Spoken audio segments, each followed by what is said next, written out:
While you may have been asleep, the Colts made arguably the team's biggest free agency signing of the entire offseason, coming to terms with veteran wide receiver Keenan Allen on a one-year deal, according to our fellow Colts insider Joel A. Erickson, an incentive-laden deal worth up to $8.32 million. Let's break it all down.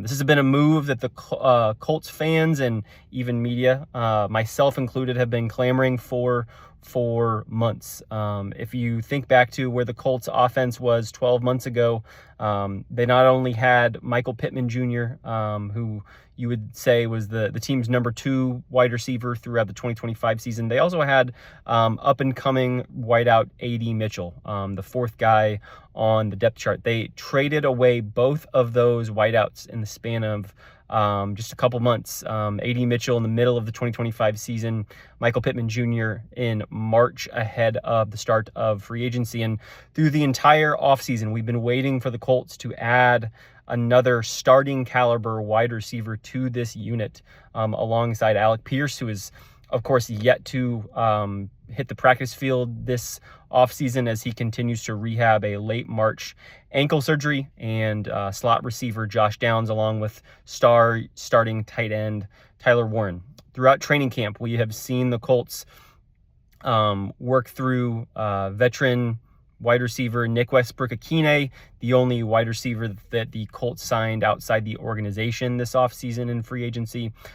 We've seen Laquan Treadwell, a former first-round pick and a 10-year veteran in the league, get some first-team reps. And we've also seen Ashton Dulin, the Colts' longtime special teams ace, who's only caught 7 passes over the last 2 years, also get those first-team reps. Laquan Treadwell has not caught a pass in the NFL in 2 years. Nick Westbrook-Akine only caught 11 passes last year in a 1-year stint with the Miami Dolphins. So a combination of 3 guys who are fighting for that third wide receiver spot that, to those on the outside, have really not felt like the caliber of receiver that the Colts need to get that offense back up to the level that it once was at the first half of last season. Now with Keenan Allen, they have that fixed. A much cheaper option, a guy who had almost identical numbers to Michael Pittman Jr. last year, a player who routinely has 60, 70, 80 catches over the course of his career, at least 740 yards over the last 9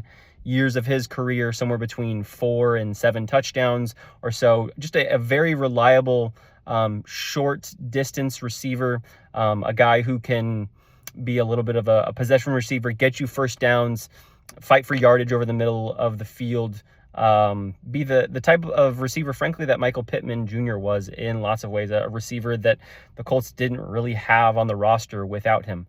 Now that he is on the roster, those guys fighting for that third spot now fight for that 4th spot. The Colts get a lot better at depth. It now becomes much more difficult for defenses to take away the passing game when you have 4 threats that you can put on the field at one time. Anyone can go off on any given day. We saw a lot of that last year where Alec Pierce or Josh Downs or Michael Pittman Jr. or Tyler Warren could lead the Colts on any given day. That does take away some volume from some of those guys. You have to be selfless enough to play in an offense where you have great guys around you. But with Daniel Jones, a healthy Daniel Jones, I might add, who's looked all in all pretty solid in training camp, along with this addition of Keenan Allen, still just short of a month ahead of the start of the regular season.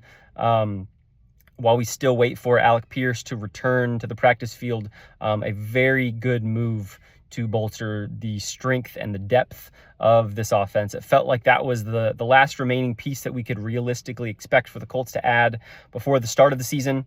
We see them make it, and we will see what comes from that. The Colts will be back on the field on Wednesday and Thursday for a pair of joint practices with the Falcons ahead of Saturday's preseason game against Atlanta at Lucas Oil Stadium.